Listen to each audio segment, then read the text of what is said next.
안녕하세요. 6번째 나눔을 함께 할 하나님교회 성도 강미희입니다. 제가 이번 말씀을 준비하면서 크게 깨달은 것 한 가지가 있습니다. 그것은 제가 20여 년간 하나님교회에서 말씀을 들었는데, 이학권 성도님의 말씀을 들었는데, 나는 듣지 않았구나. 나는 쉐마하지 않았구나.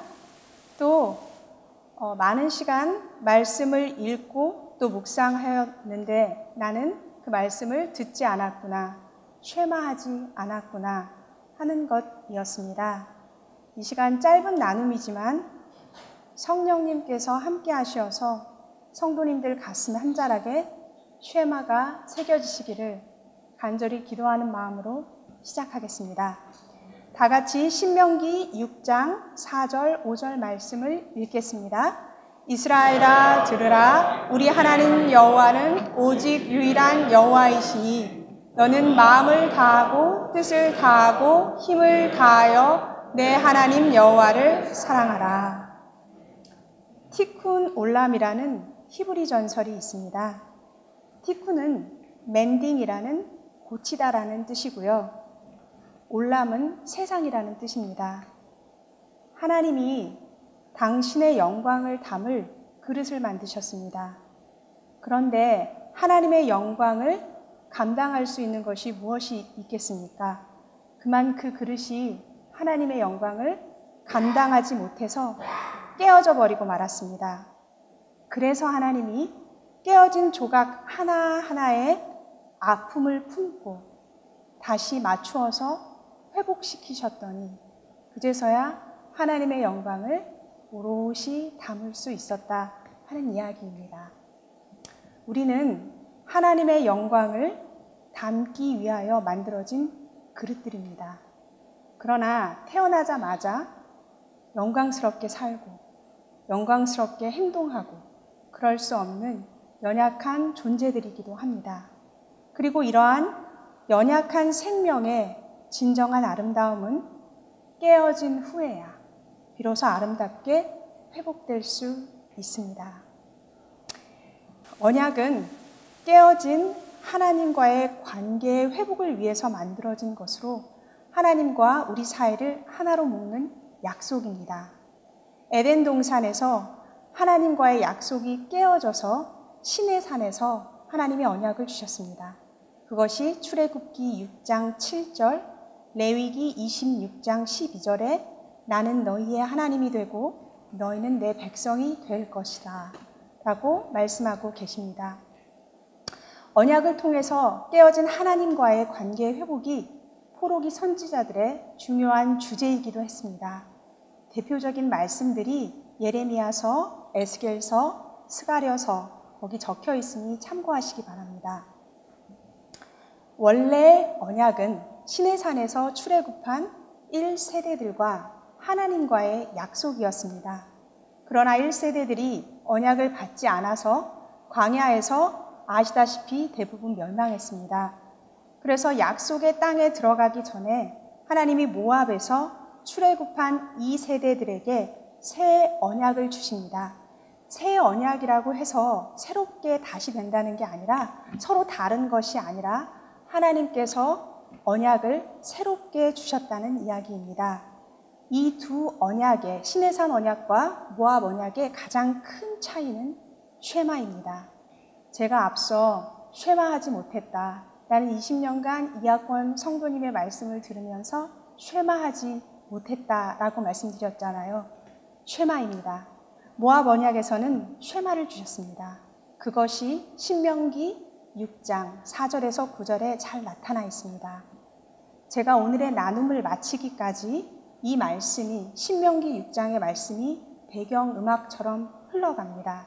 제가 읽어드릴 텐데 배경음악이다 라고 생각하시고 들어보시기 바랍니다. 이스라엘아 들으라. 우리 하나님 여호와는 오직 유일한 여호와이시니 너는 마음을 다하고 뜻을 다하고 힘을 다하여 내 하나님 여호와를 사랑하라. 오늘 내가 내게 명하는 이 말씀을 너는 마음에 새기고 내 자녀에게 부지런히 가르치며 집에 앉았을 때에든지 길을 갈 때에든지 누워 있을 때에든지 일어날 때에든지 이 말씀을 강론할 것이며 너는 또 그것을 내 손목에 매어 기호를 삼으며 내 미간에 붙여 표로 삼고 또 내 집 문설주와 바깥문에 기록할지니라. 이제 배경음악을 들으셨으니 내용으로 들어가 보겠습니다. 첫 번째 소주제는 언약이었습니다. 이 언약은 하나님과의 깨어진 관계의 회복을 위해서 만들어진 것이다 라고 말씀드렸습니다. 이 두 번째 언약 10계명은 모세가 시내산에서 하나님께 받았던 언약입니다. 이 10계명은 글자 그대로 픽스되어 있는 것이 아니라 삶과 함께 자라나는 생명의 계명입니다. 제1계명은 다른 신은 없다 하는 것인데 이 1계명이 성숙해지면 세상에 하나님 외에는 어떠한 것도 절대화될 수 없구나 하는 것에게까지 자라가게 됩니다. 2계명은 우상을 만들지 말라 하는 것인데 이 2계명이 성숙해지면 하나님조차도 나를 위해서 믿으면 우상이 되는 거구나 하는 것을 알게 되기까지 자라나게 되는 것이죠. 제3계명은 하나님의 이름을 욕되게 하지 말라는 것인데 이것도 성숙해지면 하나님을 욕되게 하지 않는 것은 물론이고 하나님께 영광을 돌리는 삶을 살아야겠구나 하고 자라나게 되는 것입니다. 이렇게 4계명, 5계명, 그리고 10계명까지는 글자 그대로 픽스되어 있지 않고 살수록 생명으로 장성하는, 즉 내가 성화되어 갈 수 있는 그러한 언약인 것입니다. 그런데 종교는 이러한 언약을 가지고 미니멈에 보이기를 합니다. 하나님은 종교를 싫어하십니다. 그래서 하나님이 야훼 종교를 멸망시키셨지요. 야훼 종교는 솔로몬이 성전을 세우면서 신앙을 국가화, 종교화한 것을 말합니다. 그래서 하나님이 야훼 종교를 멸망시키시고 포로 귀환으로 새로운 물결을 일으키십니다. 이때 새로운 물결 안에 에스라가 말씀을 정리하고 그러므로 인해서 말씀 중심의 신앙이 이루어지고 이 새로운 물결이 세례 요한의 공동체에게까지 이르게 되고 그 공동체에서 예수님이라는 열매가 맺혀지게 되는 것이죠. 그렇다면 이제 우리가 심각하게 고민해 봐야 하는 것이 있습니다. 그러면 이 언약을 가지고 종교와 신앙의 차이는 어디에서 나타나는 것일까? 그것은 가슴입니다. 언약을 가슴에 품으면, 가슴에 새기면, 가슴에 킵하면 생명의 성숙으로 이어져서 내가 성화됩니다. 그러나 이 언약을 가지고 미니멈에 보이기를 하면, 겉보이기에 멈추고 말면 겉 종교에 머물고 말게 되는 것입니다. 그렇다면 이 언약의 중심은 무엇일까요? 그것은 쉐마입니다. 가슴, 레바브에 새긴 약속이라는 뜻입니다. 다시 본문으로 들어가 보겠습니다. 4절, 이스라엘아 들으라, 우리 하나님 여호와는 오직 유일한 여호와이시니 현상계에 만든 신이 아니시다. 본질계의 근원이시다. 섭리의 주관자시다. 이 하나님은 우리와는 전혀 다른 차원에 계시는 분이시다 라는 뜻입니다. 5절, 너는 마음을 다하고 뜻을 다하고 힘을 다하여 내 하나님 여호와를 사랑하라. 마음도 다하고 뜻도 다하고 힘도 다하고 그러면 우리는 매우 부담스럽습니다. 아까 만나에 잘못 들어가면 다 털린다고 이영호 장로님이 말씀하신 것 같은데 천국 비유에서 다 팔아, 네 소유를 다 팔아 하면 자칫 우리 보고 모든 것을 희생해라, 내 모든 것을 다 빼앗긴다 라고 듣기 쉽지만 사실은 이것은 자신의 꿈과 기쁨을 발견한 그러한 모습입니다. 내가 살고 싶은 삶. 아까 보니까 정말 살고 싶어서 하시는 것 같더라고요. 정말 좋아서 만나에서. 내가 그것을 위해서 죽을 수도 있는 삶. 그러한 삶을 만났을 때 그것이 초점이 되고 그것만을 향하게 되는 모습, 그것이 다하여의 모습입니다. 이러한 다하여를 갖고 있을 때 네 가지 현상이 나타납니다. 첫 번째는 언약을 가슴에 새깁니다. 하나님과의 언약이 가슴에 계속 머물게 되는 것입니다. 가슴에 새긴다는 것은 그것이 참 가치임을 알기에 시시때때로 무엇을 할 때마다 자기의 행위가 아니라 자기의 가슴을 점검하게 되는 것입니다. 내가 이걸 왜 하지? 내가 이걸 무엇 때문에 하지? 이렇게요. 두 번째 현상은 반드시 자녀에게 가르칩니다. 우리가 생을 살면서 나보다 더 소중하게 여기는 것이, 나보다 더 잘 됐으면 좋은 것이 자녀이잖아요. 그래서 그 자녀에게 이 소중한 가치를 반드시 가르치게 됩니다.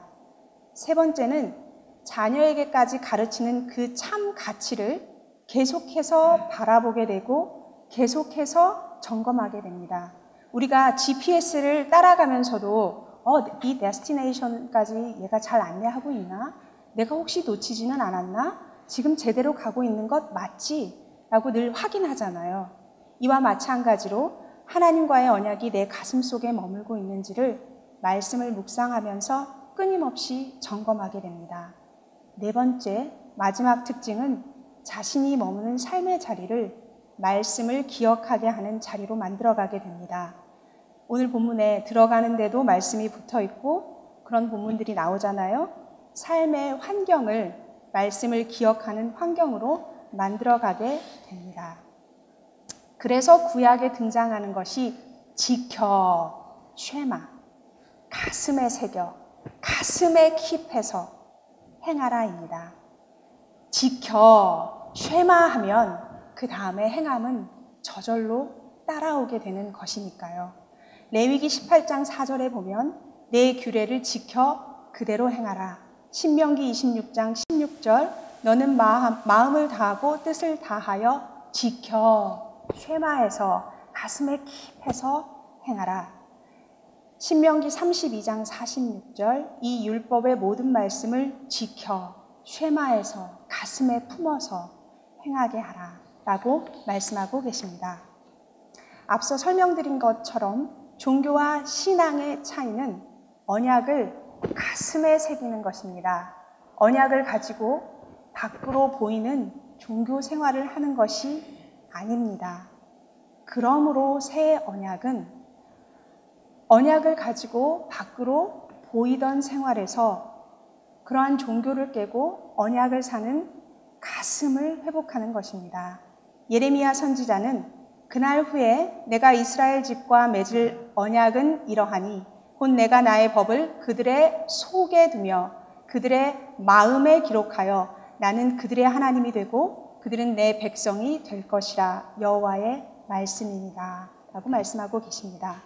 언약을 가슴에 품으면 그 다음에는 성령님의 임하심이 일어납니다. 수학에는 탄젠트 포인트라는 것이 있습니다. 원과 직선이 만나는 유일한 포인트입니다. 성령님, 하나님은 매우 강력한 영입니다. 그 성령님이 나를 관통해버리면 나는 파괴되어지고 맙니다. 그 성령님이 나를 스치면 나와는 영원한 평행선이 됩니다. 그런데 내가 가슴에 언약을 새겼을 때, 킵했을 때, 소중하게 여겼을 때, 머리로 계산하지 않았을 때, 성령님과 내가 만난 것도 떨어진 것도 아닌 정확한 탄젠트 포인트가 이루어지면서 성령님의 일하심을 알 수 있게 됩니다. 이러한 변화는 에스겔서에 잘 나타나 있습니다. 또 새 영을 너희 속에 두고 새 마음을 너희에게 주되 너희 육신에서 굳은 마음을 제거하고 부드러운 마음을 줄 것이며 또 내 영을 너희 속에 두어 너희로 내 율례를 행하게 하리니 너희가 내 규례를 지켜 쉐마 행할지니라. 다시 말해서 성령님과 탄젠트 포인트가 일어나면서부터 생명 피어나는 역사가 일어나기 시작하는데 이러한 변화는 사도 바울이 쓴 고린도 후서에 잘 나타나 있습니다. 하나님의 영으로 쓴 것이며 마음판에 쓴 것이라. 율법 조문은 죽이는 것이요 영은 살리는 것이니라. 앞서 설명드린 것처럼 언약을 가슴에 새기면 성령님의 터치가 임하면서 새 언약이 이루어집니다. 다시 말하면 성령님이 임하시면서부터 하나님이 창조하신 나됨의 기쁨, 복, 아름다움이 피어나고 이 나됨의 기쁨과 복과 아름다움을 만나고 즐거워하며 그리고 이러한 나됨을 즐거워하는 사람들의 삶의 모습이 확연히 나타나게 되는데 그것을 우리는 코이노니아라고 부릅니다. 그래서 사도 바울은 우리가 유대인이나 헬라인이나 종이나 자유인이나 다 한 성령으로 세례를 받아 한 몸이 되었고 또 다 한 성령을 마시게 하셨느니라.